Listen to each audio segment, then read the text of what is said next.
Bienvenida. Todo lo que se pueda decir sobre Jesús, sobre lo que dicen las Escrituras de Él, es que son sus penúltimas noticias.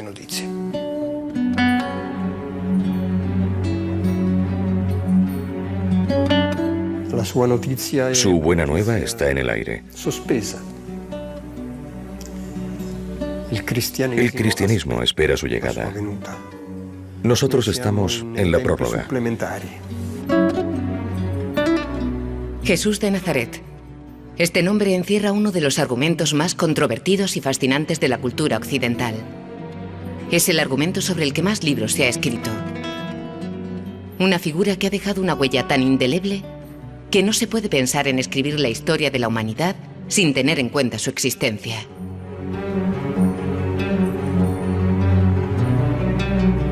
Pero ¿quién fue Jesús de Nazaret? ¿Era verdaderamente el Mesías, el Hijo de Dios?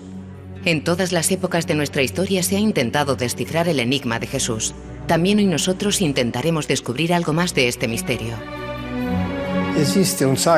Hay algo de sagrado en esta historia que es inexorable. Algo sagrado que está allí dentro y que no se puede leer con un sentido diferente.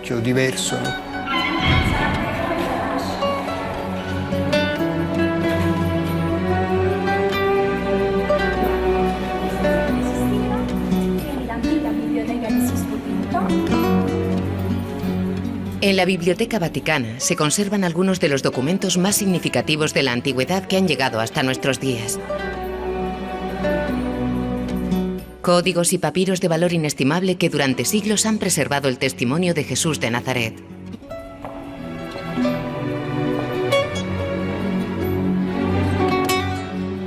Textos indispensables que prueban su existencia histórica, punto principal sobre el que se erige el fundamento de la doctrina católica.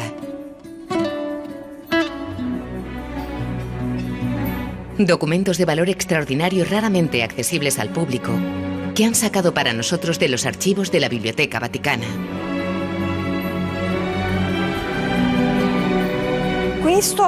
Este es un fragmento del Evangelio de San Lucas y de San Juan.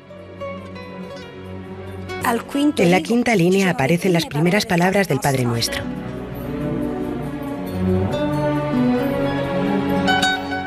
Los evangelios son las 4 narraciones principales que disponemos para conocer la vida de Jesús. ¿Pero es verdad todo lo que cuentan? ¿Cómo se transmitía por aquel entonces la memoria? Es necesario imaginarse que en aquel pueblo, en aquel tiempo, la escucha era una forma de impregnarse. Las palabras a voz se imprimían como cera caliente dentro de los oídos.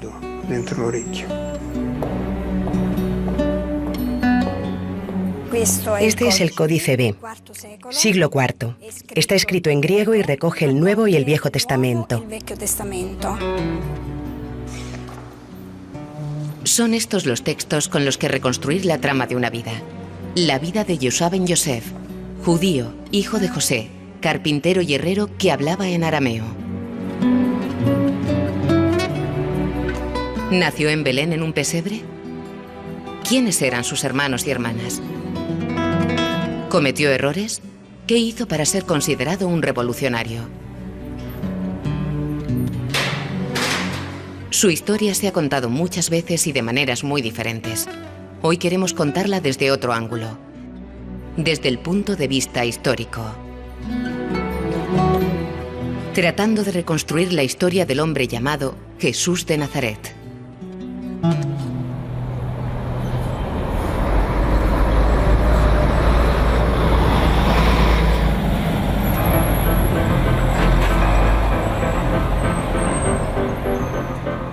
Desde el Vaticano, el lugar que mejor conserva su memoria, se inicia nuestro viaje. Un viaje en el tiempo para tratar de entender algo más de la vida de Jesús de Nazaret y de la huella que su existencia dejó entre los hombres.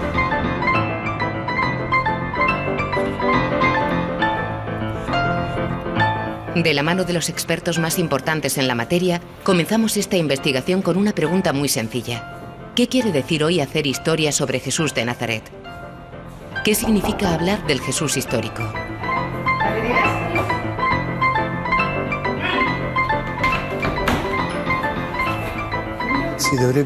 Se entiende al Jesús histórico como un Jesús dentro de su contexto histórico, en su tierra, pueblo, historia, cultura, lengua y civilización, es decir, con todas las connotaciones de su historia personal. Así es como tiene sentido hablar del Jesús histórico.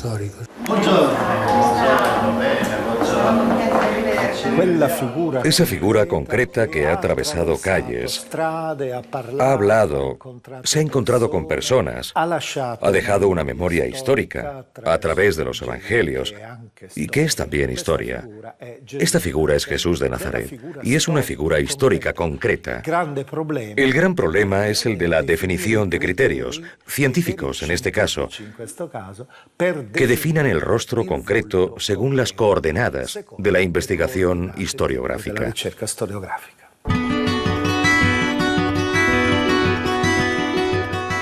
De la investigación historiográfica de Jesús se ocupan expertos de todo el mundo. Cerca de Barcelona se encuentra la Abadía de Montserrat. En este monasterio benedictino viven y trabajan algunos de los más prestigiosos especialistas del Nuevo Testamento.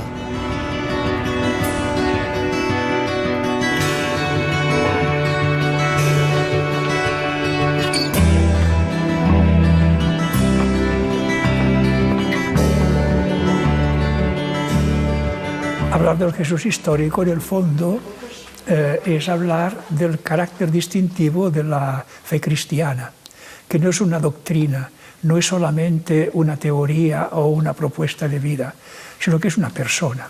Volver al Jesús histórico es como afirmar que la religión no es teórica, sino que está vinculada a una persona. Por eso es tan importante hablar de Jesús histórico. Para conocer mejor a la persona de Jesús es necesario afrontar el problema de las fuentes.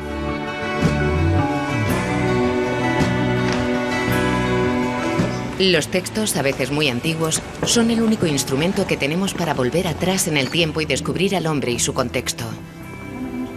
Quien desee estudiar Jesús desde el punto de vista histórico tiene que, en un primer momento, entrar en las fuentes. Las fuentes sobre Jesús no son muchísimas, pero son suficientes para poder extraer de ellas una imagen real, nítida, atrayente y fundada. Estas fuentes tienen que ser tratadas críticamente. No podemos estudiarlas sin los recursos que nos proporcionan las ciencias filológicas e históricas. Los evangelios son la primera fuente histórica sobre Jesús. El material sobre Jesús que nosotros podemos manejar es del siglo I, el tiempo de los evangelios sinópticos y Juan, y esto nos da una fiabilidad histórica muy alta, porque desde los hechos narrados hasta los primeros documentos han pasado entre 30, 40, 70 años. Esto en historia es impresionante. Por ejemplo, el documento sobre la Ilíada es del siglo VIII después de Cristo. La Ilíada se escribió en el siglo VIII antes de Cristo. O sea que 1600 años.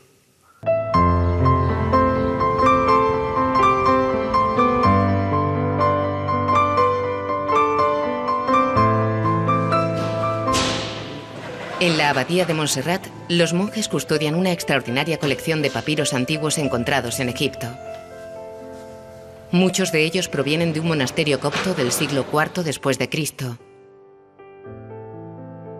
Entre sus maravillas se encuentra un papiro del siglo II que contiene uno de los fragmentos más antiguos que se conservan del Evangelio de Mateo. Es el capítulo 3 de San Mateo. Son 2 versículos.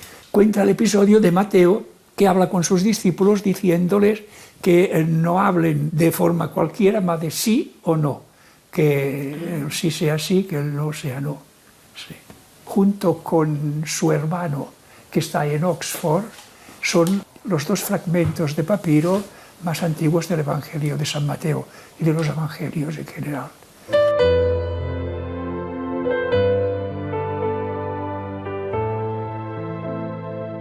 tiene una letra muy equilibrada, muy igual, y esto quiere decir que lo escribió un escriba de profesión.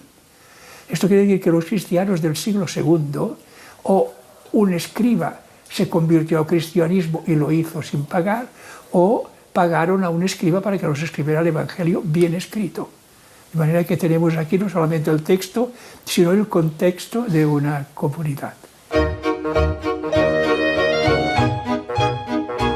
Durante siglos se ha pensado que los evangelios eran obras directamente inspiradas por el Espíritu Santo, escritas sin interrupción y en perfecta armonía entre ellas. Es una idea insostenible. Son la principal fuente histórica sobre Jesús de Nazaret y como tal tienen que ser consideradas por la crítica historiográfica, que debe distinguir entre lo que puede ser atribuido a Jesús y lo que ha podido ser añadido por las comunidades cristianas primitivas. La exégesis histórico-crítica analiza los textos intentando encontrar en ellos el sentido. Y una pregunta, naturalmente, es esta. El texto habla sobre Jesús. ¿Hay algo en este texto que sea un desarrollo posterior de lo que Jesús dijo? Esta pregunta es legítima. Lo que se dice en el Evangelio responde a una lógica, es decir, si Jesús no hubiera dado un impacto grandísimo a sus discípulos, sería imposible explicar el Evangelio.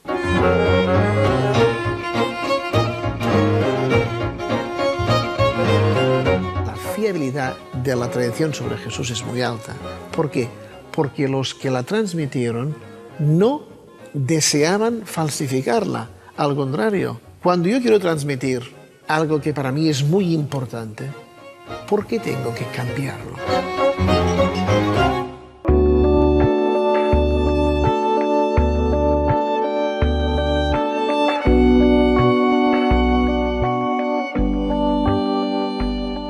Los autores de los evangelios no se conocían entre sí, pero en algunos pasajes los textos parecen idénticos.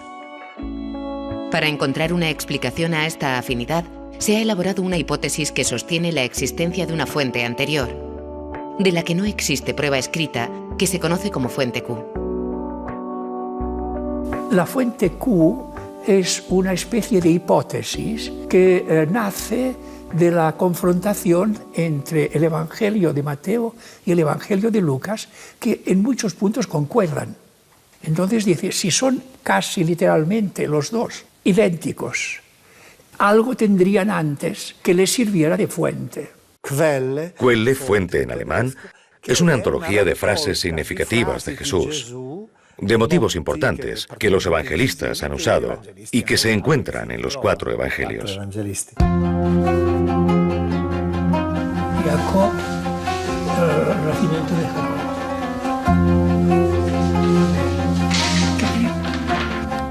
Los evangelios canónicos no son la única fuente fiable. Hay un testimonio de vital importancia para nuestra investigación. El que dejó Giuseppe Flavio, un historiador judío de la época, en las famosas antigüedades judaicas, el así llamado Testimonium Flavianum, donde el autor habla de la figura y de la muerte de Jesús. Flavio Josefo es un judío que vivió en la época de Jesús, en la época del siglo I, y que tentó poner en relieve la relación que hay entre la fe judaica y la filosofía y la ética más elevada griega. Su gran valor es que para obtener esta relación entre dos culturas escribió una historia. Escribiendo esta historia y las antigüedades judaicas, entonces habló de Jesús.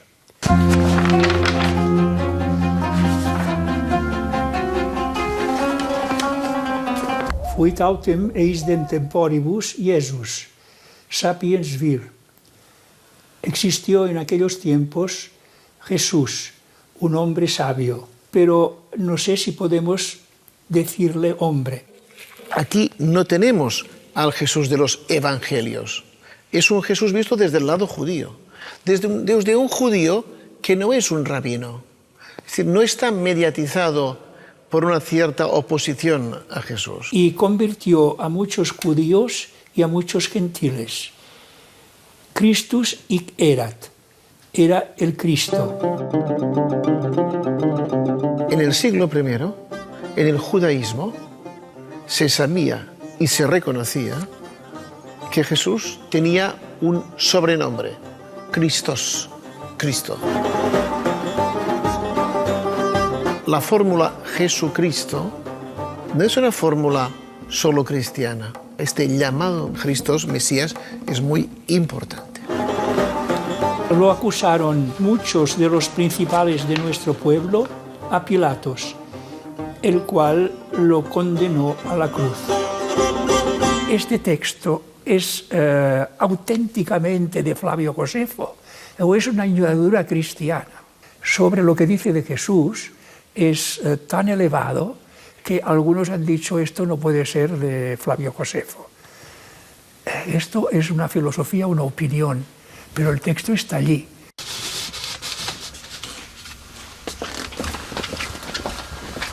Otras fuentes, los rabinos, los adversarios de Jesús, que continúan siéndolo aún después de pasados 100 y 200 años.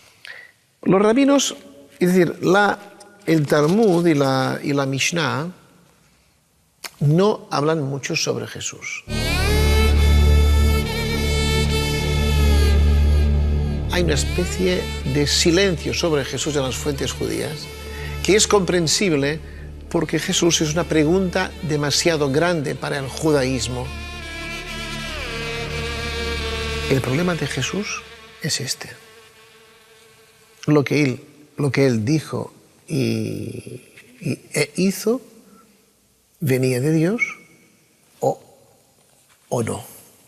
Esta es la pregunta de los rabinos. Es decir, el dictamen sobre Jesús, ¿cuál debe ser?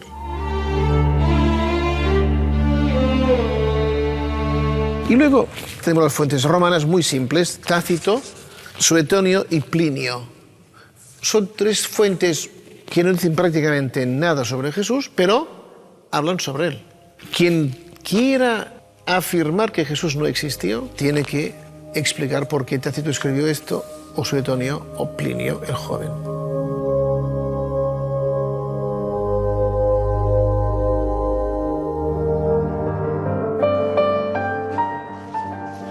Por lo tanto, que Jesús Yeshua haya existido es un hecho histórico que nadie hoy en día pone en discusión. Sin embargo, con el paso del tiempo ha cambiado el modo de acercarse al argumento. Al final de los años 70 se inaugura la así llamada tercera búsqueda, en la que se encuadran los estudios más actuales sobre el Jesús histórico. En su interior hay diferentes corrientes ideológicas que han animado el debate con relevantes novedades. Por ejemplo, han puesto al judaísmo de Jesús en el centro de la investigación histórica y por primera vez han considerado como fiables las fuentes no canónicas, los evangelios apócrifos, una treintena de textos de antiguas narraciones sobre la vida de Jesús que no han formado nunca parte del canon bíblico. Los evangelios apócrifos pueden tener elementos que son verdaderamente tradicionales, mezclados con otras ideas añadidas después. Y además la riqueza y la variedad del impacto de Jesús, que fue como un volcán que sacó de toda suerte de interpretaciones. Poco añaden, me parece. Añaden más sobre la historia primitiva del cristianismo que sobre la persona de Jesús. Y luego la tercera búsqueda también promueve la atención a la arqueología. Los elementos vinculados con la tierra, con el paisaje, con el territorio, con los restos arqueológicos son muy importantes.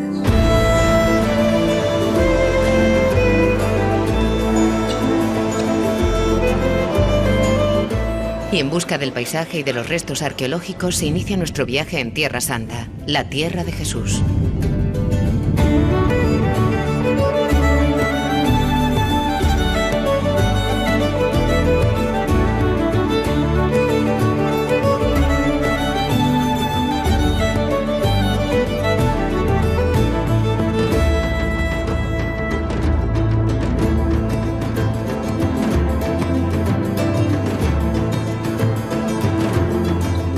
Un viaje por la antigua Galilea en busca de lo que queda de la Palestina del siglo I, de los indicios que puedan testimoniar la existencia histórica de Jesús de Nazaret. Cómo han cambiado y cómo se han conservado los lugares que Jesús conoció, que recorrió y miró con sus propios ojos. Una larga peregrinación por los lugares sagrados que desde hace siglos veneran los cristianos de todo el mundo en busca de alguna huella que demuestre su tránsito entre los hombres. En este sentido, los descubrimientos arqueológicos realizados en Tierra Santa han sido de vital importancia en la reconstrucción del entorno de Jesús de Nazaret.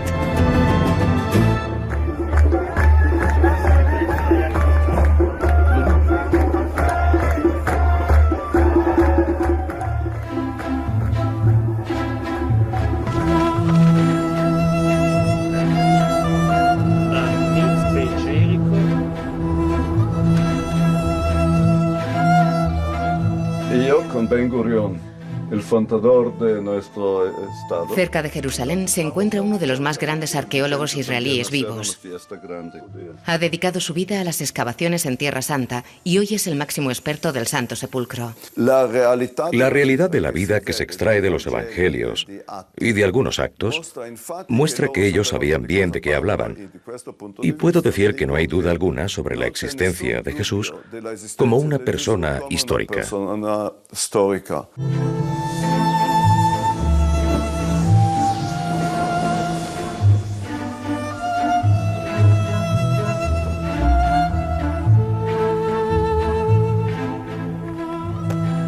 Hoy no hay duda alguna, pero en el pasado ha habido autores que negaron su existencia considerándolo solo una invención de los evangelios.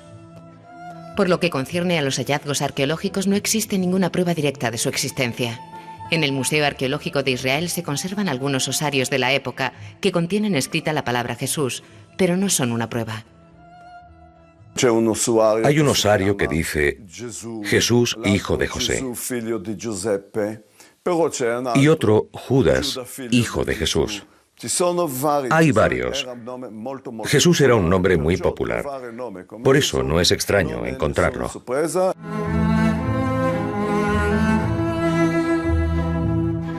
En 2002 se descubrió en Israel un osario particular que tenía una inscripción en arameo: Santiago, hijo de José, hermano de Jesús. En un principio se pensó que la urna pertenecía a Santiago, el hermano mayor de Jesús, pero algunos expertos sostienen que la segunda parte de la inscripción es posterior al siglo II y por lo tanto se trata de un añadido.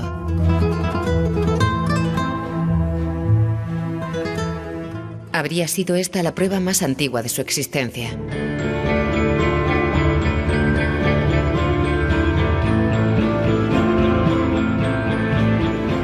Las excavaciones en Tierra Santa no cesan.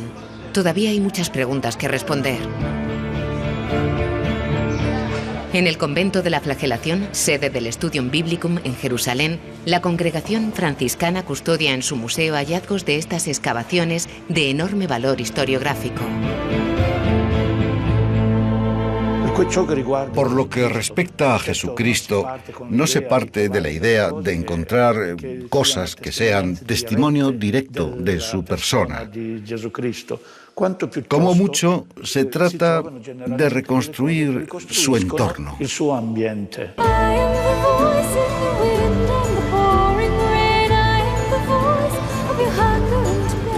Reconstruir el ambiente en el que vivió Jesús no es fácil. La primera etapa de nuestra investigación es Nazaret, su ciudad de origen.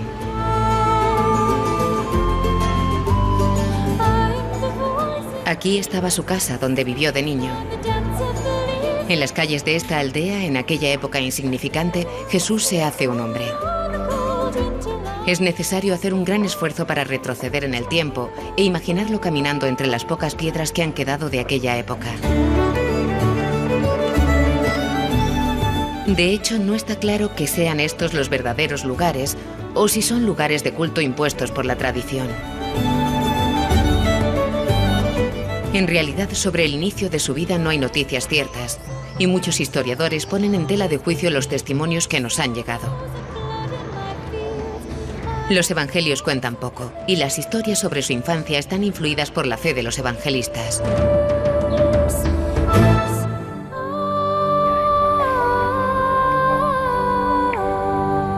En Nazaret, la Basílica de la Anunciación conserva los restos de lo que la tradición siempre ha considerado la casa de María, el lugar donde se le apareció el ángel Gabriel portador de una noticia sorprendente.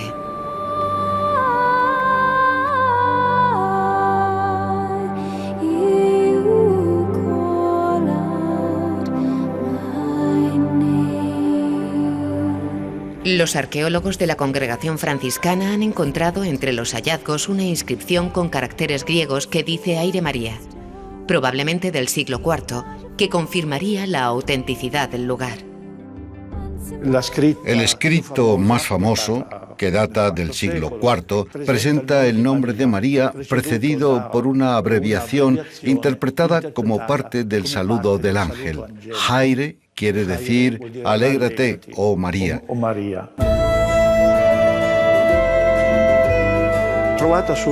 Se encontró en el lugar, por lo que es un testimonio claro de alguien que quería recordar a María y el saludo del ángel.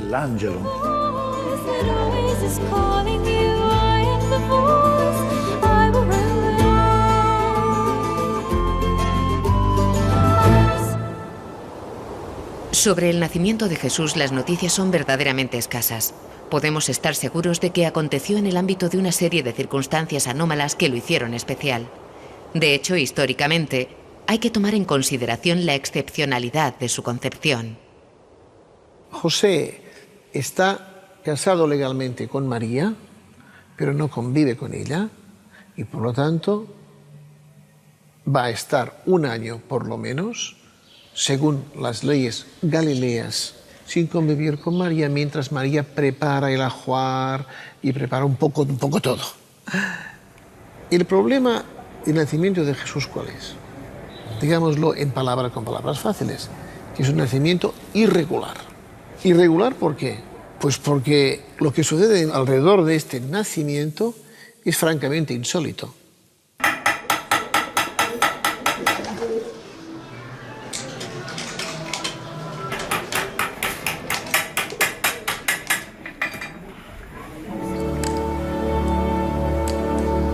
Así nació Jesús el Mesías. María, su madre, estaba desposada con José. Y antes de vivir juntos, resultó que esperaba un hijo por obra del Espíritu Santo. Su esposo, José, que era un hombre recto y no quería difamarla, decidió repudiarla en secreto. Pero apenas tomó esta resolución, se le apareció en sueños el ángel del Señor, que le dijo: José, hijo de David, no tengas reparo en llevarte contigo a María, tu mujer, porque la criatura que lleva en su seno viene del Espíritu Santo. Dará a luz un hijo, y le pondrás de nombre Jesús, porque él salvará a su pueblo de los pecados. José hizo lo que le había dicho el ángel del Señor y se llevó a su mujer a su casa.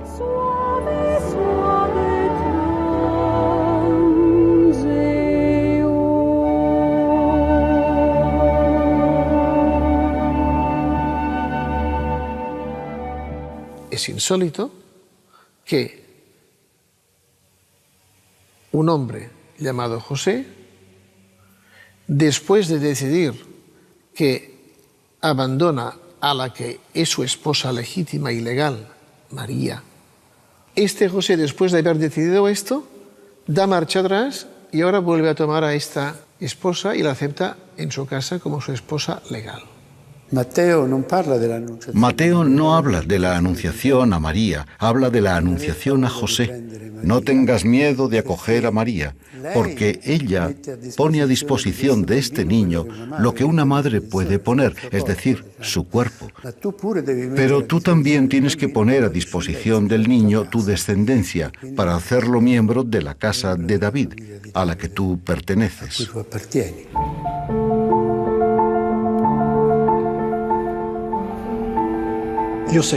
José en hebreo quiere decir el que añade. Él añade su fe. Cree en Miriam.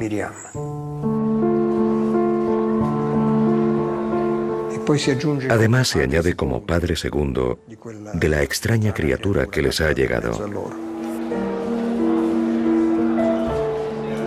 José acepta casarse con María, pero ¿qué le empuja a marcharse de Nazaret como algunas fuentes sostienen?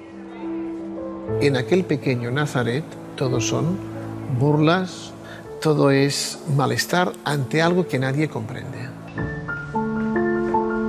Lucas hace referencia a un censo, probablemente el que decretó Herodes en el año 7 o 6 a.C. para satisfacer al emperador Augusto. La ley hebrea permitía inscribirse en la propia ciudad de origen, que en el caso de José era Belén. El censo es la ocasión de oro que se le presenta a José para irse a Belén. Por entonces salía un decreto del emperador Augusto, mandando hacer un censo del mundo entero. Todos iban a inscribirse, cada uno a su ciudad.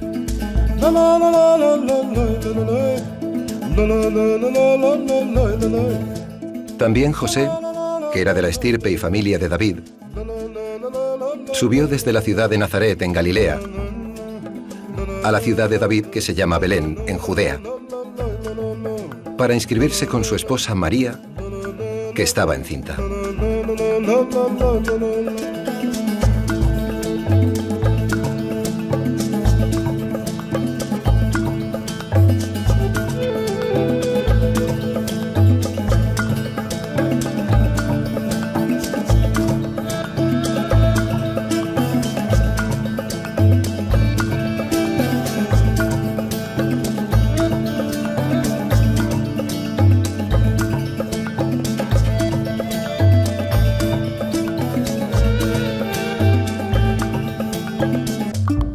Pero llega la segunda sorpresa. Cuando llega a Belén José, se encuentra con que de esto nada. Es decir, que no le acoge nadie. ¿Por qué? Porque se repite la historia. Es decir, ¿cómo tú osas aceptar a una adúltera?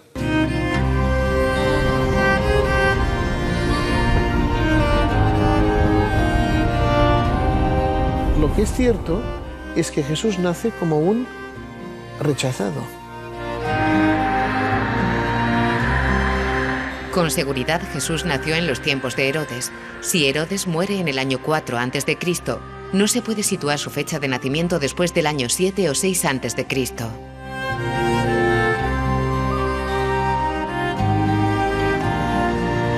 No existe, por el contrario, ningún indicio sobre el día de su nacimiento. No tenemos certeza ni siquiera del lugar donde nació. Solo 2 de los 4 evangelistas hacen referencia a la infancia de Jesús, Lucas y Mateo. Ambos concuerdan con que Jesús nació en Belén, pero difieren sobre el lugar. Mateo habla de una casa, la casa donde viven José y María.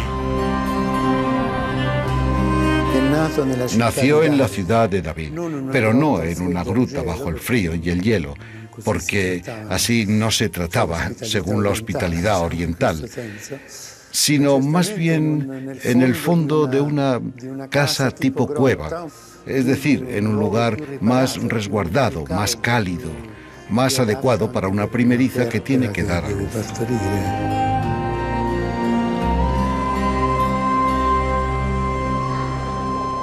Lucas, en cambio, es el único que dice que Jesús nace en un pesebre.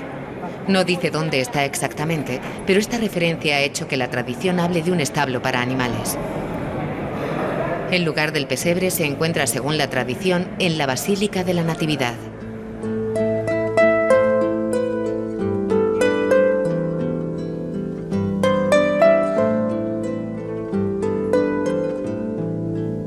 Estando allí, le llegó el tiempo del parto.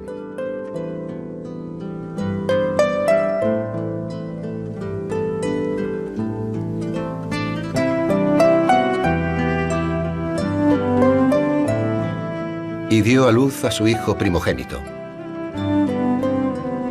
Lo envolvió en pañales y lo acostó en un pesebre, porque no encontraron sitio en la posada.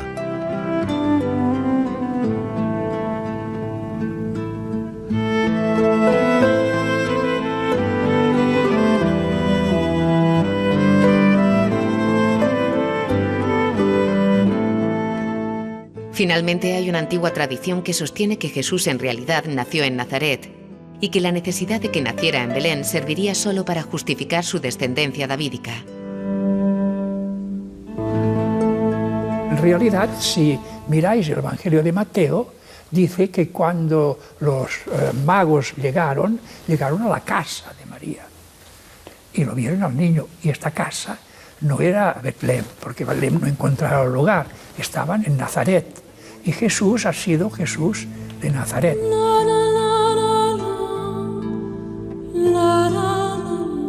De manera que no sabemos exactamente la fecha de su nacimiento, no sabemos exactamente el lugar exacto de su nacimiento, no sabemos si fueron a Egipto o no fueron a Egipto. Es decir, es curioso en el Evangelio que los primeros 30 años de la vida de Jesús pasan desapercibidos. Y solamente 2 evangelios, el de Mateo y el de Lucas, hablan de la infancia de Jesús. Y hablan de un modo tan distinto que, a pesar de los esfuerzos que uno quiere hacer, es difícil de concordarlos. Nuestro viaje por Tierra Santa continúa, esta vez con un objetivo concreto: indagar en las raíces hebraicas de Jesús.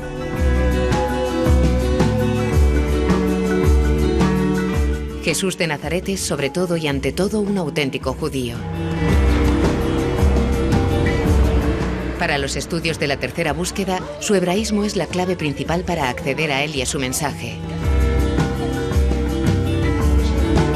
Si no se tiene en cuenta que Jesús es un judío entre los judíos, no se puede comprender el efecto y las repercusiones de su predicación. Jesús es un judío y todos los evangelios lo presentan como el Mesías de Israel. Por lo tanto, todo lo que él ha dicho y hecho conscientemente es por y para Israel. Jesús nace en el seno de una familia judía y como tal ha crecido. En Nazaret viven alrededor de 300 personas, los nazarenos o nazaríes, algunos de ellos descendientes directos de la estirpe de David, observadores severos de los principios religiosos. Entre ellos Jesús ha madurado. En la llanura de Galilea ha conocido y asimilado las profecías del pueblo de Israel. La familia es el lugar fundamental de formación creyente de un judío. Allí se aprende a orar, allí se celebra la Pascua, allí se aprende a amar a Dios y a los hermanos. Y en segundo lugar, la sinagoga. La sinagoga es el lugar donde la comunidad, la asamblea, se reúne para celebrar el sábado, para escuchar la palabra de Dios, para alabar a Dios, para orar.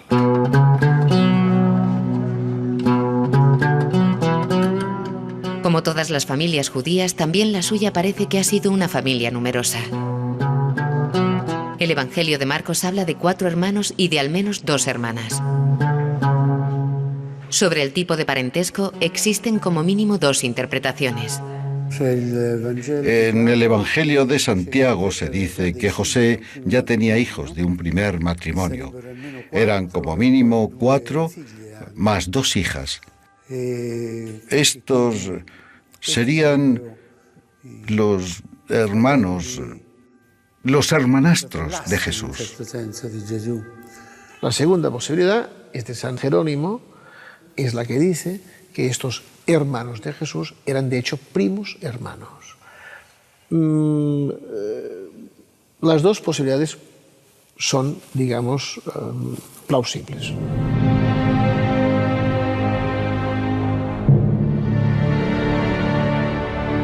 El mundo de Jesús es el de la Palestina del siglo I. Es una zona predominantemente judaica y fundamentalmente rural que comprende las regiones de Judea, Perea y Galilea.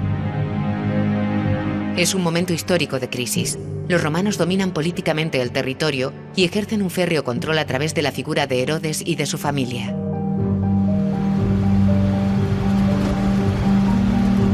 La tierra de Israel es un mundo complejo, sacudido por los muchos debates sobre la ley y los movimientos populares de resistencia a la tiranía romana.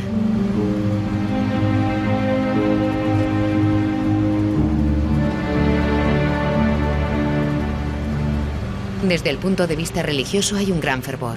La gente común anhela la llegada de alguien que ponga fin a la sumisión en la que viven, lo que facilita el nacimiento de movimientos religiosos de tipo profético. Do you know the road to Qumran? En 1947 se descubrieron en el interior de 11 grutas, cerca de las ruinas del asentamiento de Qumran, los manuscritos del Mar Muerto. Alrededor de 900 documentos de gran significado histórico, algunos de ellos todavía sin traducir, que contienen manuscritos anteriores al siglo I a.C.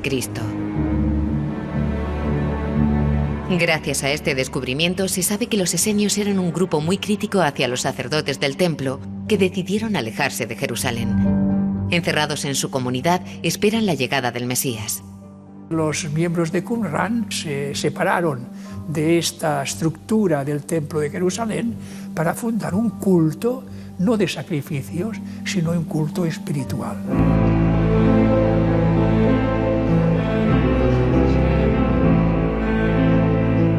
En la École Biblique de Jerusalén se encuentra uno de los mayores expertos en el mundo de los esenios de Qumran y de los rollos del Mar Muerto.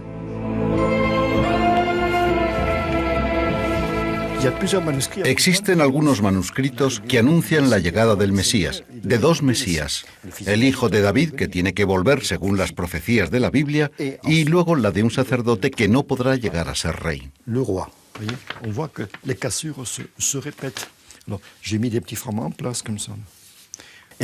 En el Nuevo Testamento se ve cómo Jesús reúne en su persona las dos figuras, el título de Rey de los Judíos, causa de su condena, y al mismo tiempo el título de Gran Sacerdote.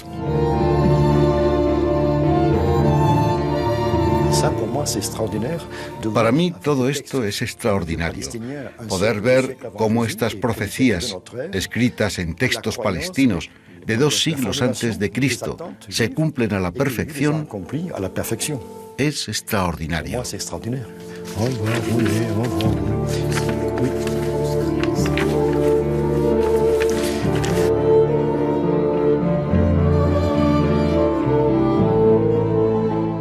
Este movimiento de Qumran, con Juan Bautista y con Jesús, que son movimientos contemporáneos. Esto quiere decir que en Palestina, a la época de Jesús, había una vitalidad religiosa extraordinaria.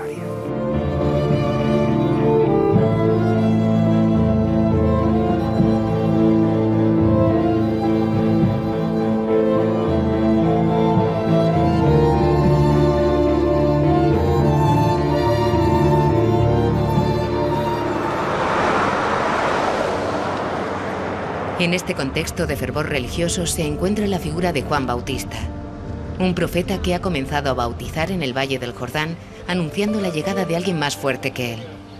Hemos llegado al Jordán, el presunto lugar del bautismo. Aquí se sigue discutiendo todavía hoy, 2000 años después, cuál es la orilla donde se bautizó a Jesús, si la de la parte israelí cerca de Jericó, en la orilla occidental del río, o por el contrario si tuvo lugar en la orilla oriental, en la parte del territorio de Jordania. Ambos puntos son hoy destino frecuente de creyentes cristianos de todo el mundo.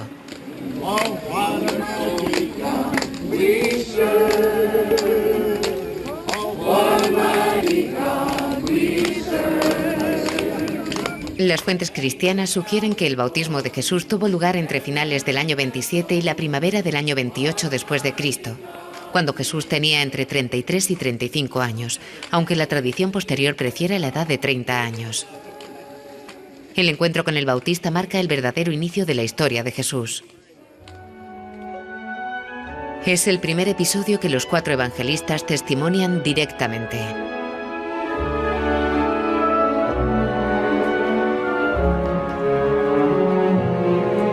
Juan iba vestido de pelo de camello, con una correa de cuero a la cintura.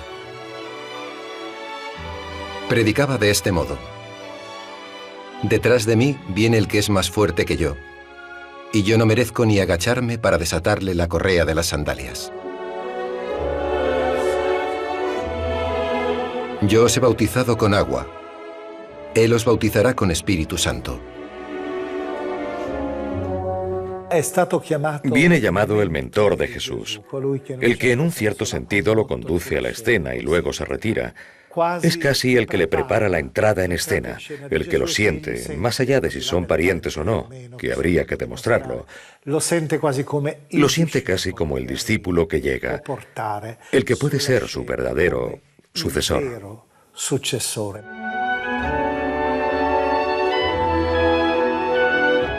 Jesús fue de Galilea al Jordán y se presentó a Juan para que lo bautizara.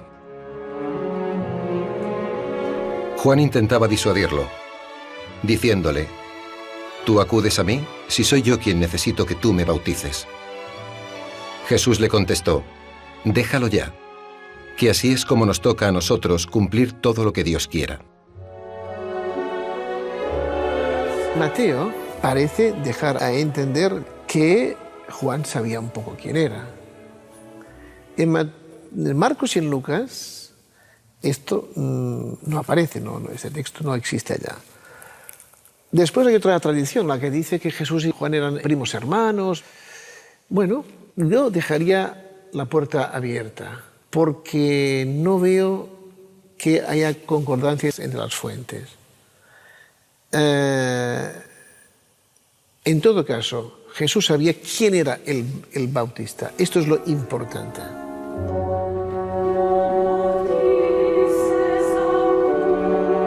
Entonces Juan aceptó.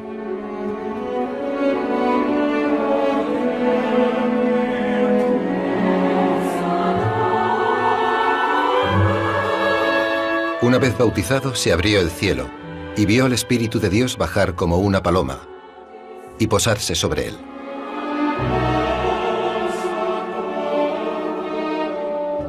Y se oyó una voz del cielo: Este es mi Hijo, a quien yo quiero, mi predilecto.